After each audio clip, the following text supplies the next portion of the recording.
Building పడిపోతుంది.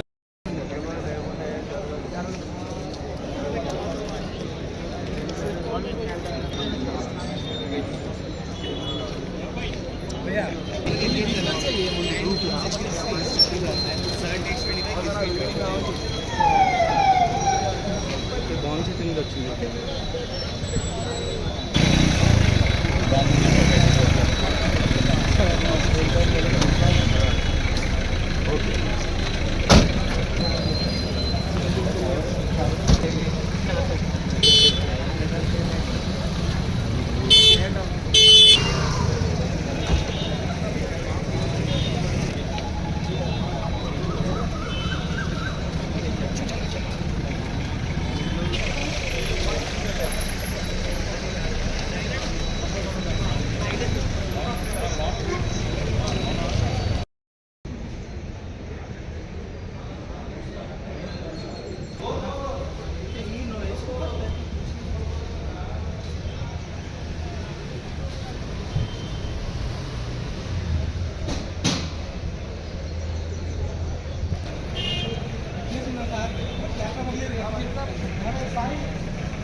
సమాచారం మేరకు అందరినీ అలర్ట్ చేస్తే అందరూ స్టాఫ్, జడ్జెస్, అడ్వకేట్లు అందరూ బయటికి రావడం జరిగింది.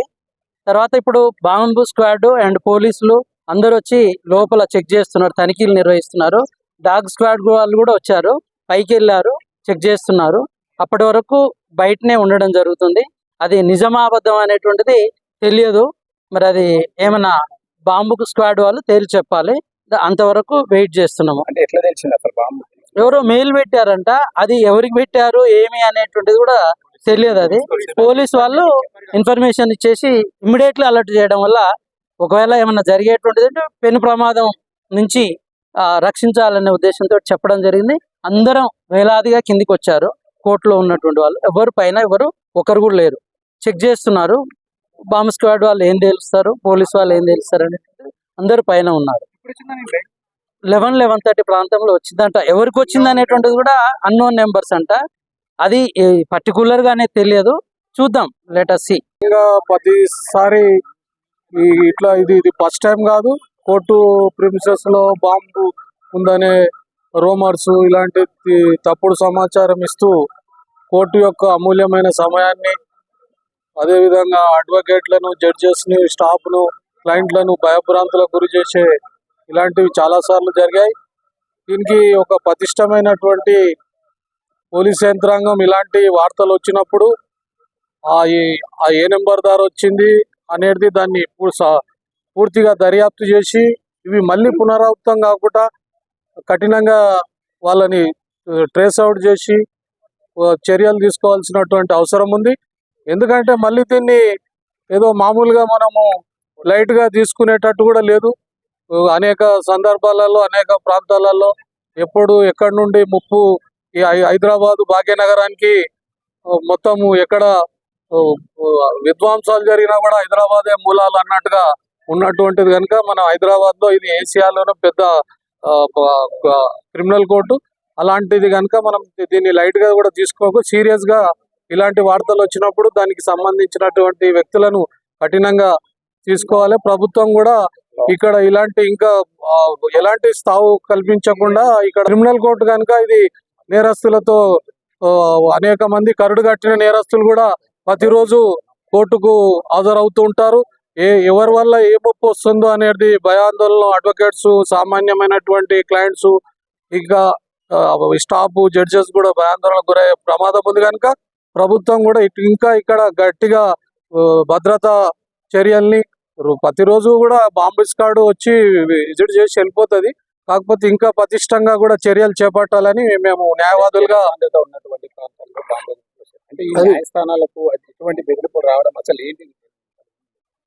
అది ఎవరు అనేది ఇప్పటికీ చాలా సార్లు వచ్చాయి. చాలా సార్లు ఈ విధంగా రావడము, పోలీస్ వాళ్ళు రావడము, తనిఖీలు చేయడము, తర్వాత ఇదంతా ఫేక్ కాల్ అనడము, తప్పుడు సమాచారం అనడము అనేది సింపుల్ గా వెళ్ళిపోవడం జరుగుతుంది. దీని పరిణామాలు ఇట్లాగే మరి ఏదో ఉంది కదా, నాయనా పూలు వచ్చే టైప్ లో మనం నిర్లక్ష్యంగా ఉంటే కూడా ప్రమాదం వచ్చే ప్రమాదం ఉంది కనుక అనేక